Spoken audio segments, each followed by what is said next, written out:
This video was originally intended to be uploaded on December 23rd, 2015, but due to family emergencies, school, and other conflicting plans, I had to delay the video for 2 months. Enjoy the video, and Merry February.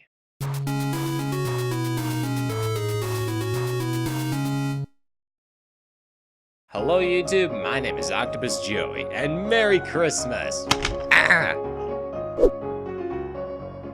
Okay, Christmas is over. My name is Octopus Joey, bye. Joey, you must review Merry Christmas, Drake and Josh, for it is one of Nickelodeon's worst movies of all time, and no one ever talks about it. Not only that, but it's also damaging to other episodes of the series, namely Really Big Shrimp, which was originally intended to be the finale of the series. Do you accept your fate to review the worst thing to come out of the Drake and Josh series? Yes, on one condition. What? You like, comment, favorite, and subscribe. No. Okay. Drake and Josh was a great show back in the mid to late 2000s. It had some really good episodes like Pool Shark, which has a really good setup, good story, and a lot of jokes. It also had some bad episodes like Battle of Panthatar, which makes no sense, has a really bad setup, no payoff, and the jokes are laughable without actually being funny. Hi!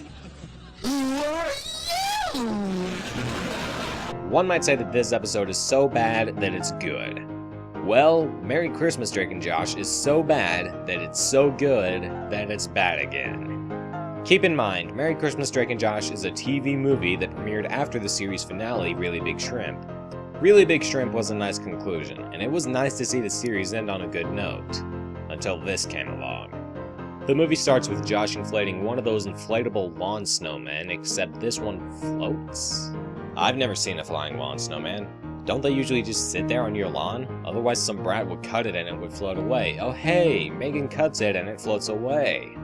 Drake and Josh's parents, Audrey and Walter, are going on vacation for Christmas because they're terrible parents. And Helen, Josh's boss, decides Drake gets to be Santa after she told Josh he could be because Helen preferring Drake over Josh is inherently a joke that needs no further gag or elaboration. Also, the guy Helen married in Really Big Shrimp, which was supposed to be the finale of the series, she divorced him after being married for 4 weeks. But wait, according to Really Big Shrimp, they got married right after Super Bowl Sunday, and this takes place the week before Christmas. Are they saying that 10 months is equal to 4 weeks? Cause if so, then this movie made a false statement and has no solution. This was written during finals week. Drake, as Santa, starts making out with some chick, he's chased away by a fatter chick, and he runs into this movie's money-making gimmick, Cute Kids, and promises to make her family's Christmas the best Christmas ever. And now it's time for Audrey and Walter's Filler Adventures. Comic Sans intended. It's nothing but cheap gags. Moving on. Drake throws a party on the roof of the premiere. Crazy Steve shows him a picture of his girlfriend, who is a woodchipper. There are several jokes I could make about that, but I'm not that kind of person. Some guys start trashing the roof, Josh calls the police, and they start arresting everyone, not just the party crashers. I would say this is unrealistic to the point of being incredibly frustrating, but to anyone who's seen this video of police beating and tasing some guy over a noise complaint, it's actually not that unrealistic.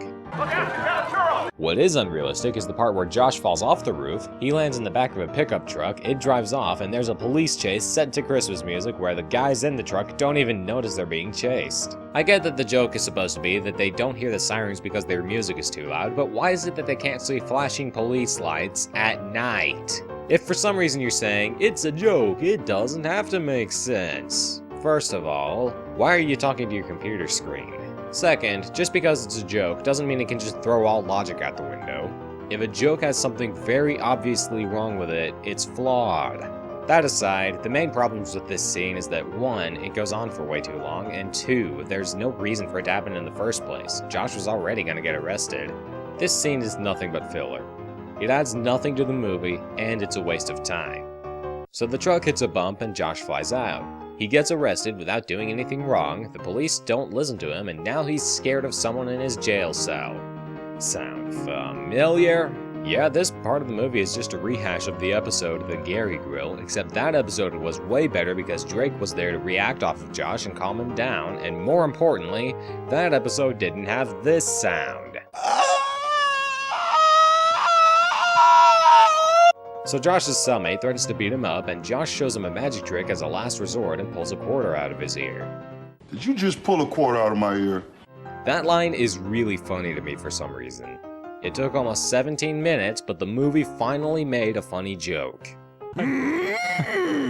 Funny joke! But anyway, it works. Josh befriends the guy. And if you guessed it, he's just a character that they spend time introducing so that they can make the movie longer, and he has no relevance to the plot, you're right.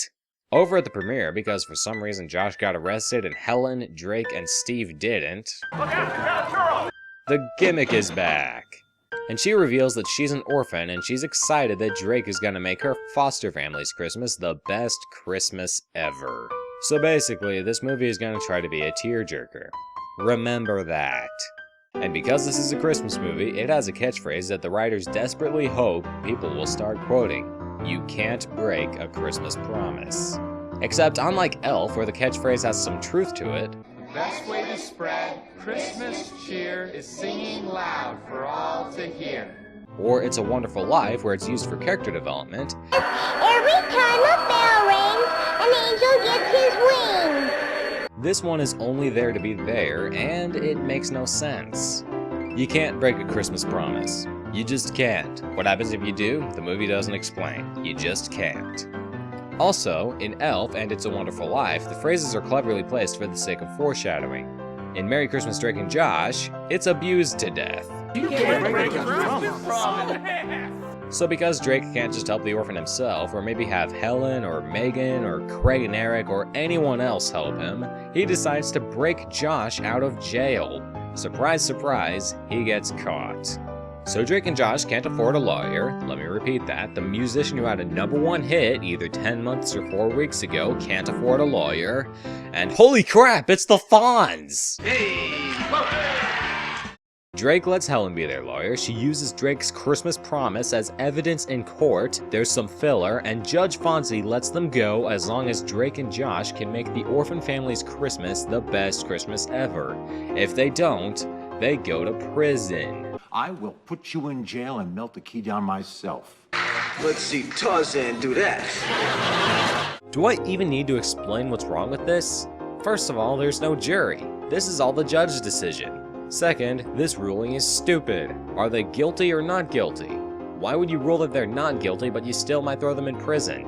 But the worst part is that he's letting them go because they made a Christmas promise. That isn't even slightly believable. He said that he's letting them go because their record showed no prior violations of the law, even though they got in legal trouble several times in the show, and Josh got in legal trouble earlier in the movie. Why is that a reason to let them go anyway? I could maybe forgive some of this if it was used for a joke, but nope, this is the setup to the main plot. This is seriously one of the worst setups I've ever seen in a movie. After the trial, we're introduced to Officer Gilbert, Drake and Josh's parole officer. He's the worst character in the movie. His only character trait as of now is that he's mean. He tells Drake and Josh that after Christmas, he's gonna ask all the orphans at the foster home if they had the best Christmas ever, and if the answer is not unanimously yes, Drake and Josh go to prison. He puts ankle bracelets on Drake and Josh so that he can track their every move. Just go with it, it'll be over faster. So Josh has the idea of giving them a traditional Christmas where they bake cookies, decorate the house, go caroling, stuff like that. But when they arrive at the house, it turns out that most of the kids are really difficult. There's a kid who only speaks some language that no one knows, 2 twins that always fight, and some annoying guy. I'll tell you what's fun. This. I could do that all day. There's also Luke, who's in charge while the foster parents are at work. He's really boring. More boring than me in some of my early Let's Plays. What can I do? I can stand here on this metal plate. And now it's time for Audrey and Walter's Filler Adventures. It's nothing but a bunch of cheap gags. Moving on. Officer Gilbert is a terrible person. First he pays some guys to steal Drake and Josh's clothes so that he can find them for public nudity. Then he tows away their car because it's blue. Get it? He does illegal things because he's mean, and that's his only character trait. So they go out to chop down a Christmas tree, one of the girls grabs the axe and runs away, the foreign kid climbs a tree, Josh tries to get in but falls down, and for some reason that means they can't get a tree. So they get a wooden chair or something and decorate it, and the kids don't like it. It's actually kind of sad, but of course it's played off as a joke, because sadness equals laughter. They decide to go caroling, everyone slams the door on them, Drake gets his band to play, and even the boring guy joins in. This scene is actually pretty nice, but then Gilbert shows up and stands there looking all mean or something. So dramatic. Drake and Josh decide it's time to find out why Gilbert is so mean, so they find his mom and talk to her, and it turns out that Officer Gilbert has a tragic backstory. Oh please, no! He doesn't hate Drake and Josh, he hates Christmas. Why does he hate Christmas? Well, I'll tell you! When he was a kid, he wanted a monkey for Christmas. When he finally got one, it was crazy, attacked him, peed on him. They're not trying. If you want to make a tragic backstory, make a tragic backstory. If you want to make a joke, make a joke. Don't make a tragic backstory a joke if it's there to progress the plot. It sends mixed messages. Should I feel bad for Gilbert or should I be laughing? It's clearly trying to be both sad and funny, and since the two are complete opposites, they cancel each other out. Even if it wasn't trying to be funny and only wanted to make me sad, it doesn't justify Gilbert paying some guys to steal Drake and Josh's clothes and finding them, and then towing away their car for no reason. Yeah, this guy did a bunch of illegal stuff, but that's okay. He's not really mean, he was just peed on by a monkey. One thing I will say is that now Officer Gilbert doesn't only have one personality trait, now he has two. Also, Drake and Josh buy Officer Gilbert a nice monkey so that he'll be less mean, I guess. Drake decides to have his band play, and the kids sing in a Christmas parade, and Crazy Steve shows up in a DeLorean because he's crazy. Officer Gilbert tricks Steve into mentioning the vote around the kids, the very thing he would have arrested Drake and Josh for, and the kids cry because Drake and Josh were only doing it because they had to. They try to make it as sad as possible, but I'm just frustrated at how hypocritical Officer Gilbert is, but that's okay because he wanted a monkey! Josh has the idea of making it snow because the kids have never seen snow before. Officer Gilbert receives the monkey and now he's not mean anymore. Whoop-de-doo. And now it's time for Audrey and Walter's filler adventures. They get off the island, I don't care. Drake and Josh borrow Steve's Woodchipper and put ice in it to make it snow outside the foster home. And let me tell you right now, this is probably the worst scene in the movie. Instead of shooting snow, the Woodchipper shoots ice everywhere and it destroys the foster home's windows, some of the street lights, and pretty much everything in the foster home. This is supposed to be funny.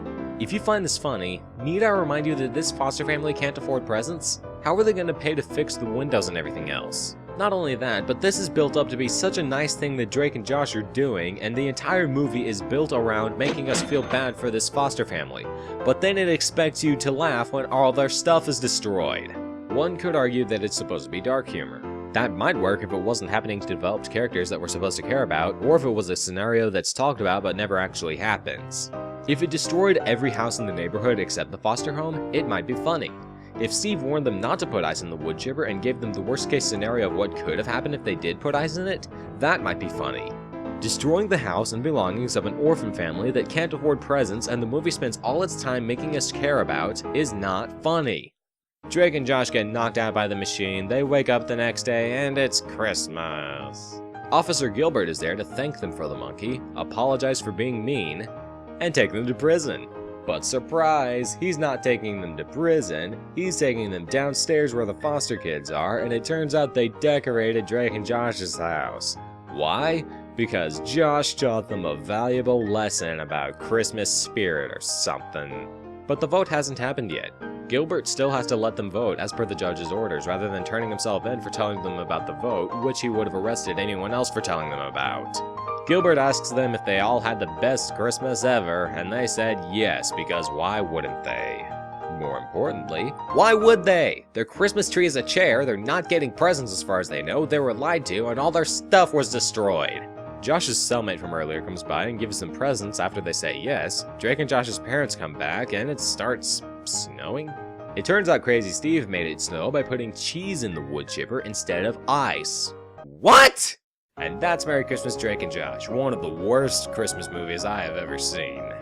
The characters they introduce are one-dimensional, it doesn't know when to make jokes and when to take itself seriously, the ending is laughably rushed, and it didn't even need to be made. Drake and Josh had been over for over a year when this movie was released, and iCarly had already premiered. There was no reason for this movie to be made. Anyway, Merry Christmas, Happy New Year, see you in January when I finally make another game review. My name is Octopus Joey. Bye. Hey guys, I hope you liked the video. If you did, please give the video a thumbs up and click either of the videos on the screen for more. Also, subscribe to my YouTube channels at youtube.com/octojoey and youtube.com/octojoeylp, and follow me on Twitter at twitter.com/octojoey.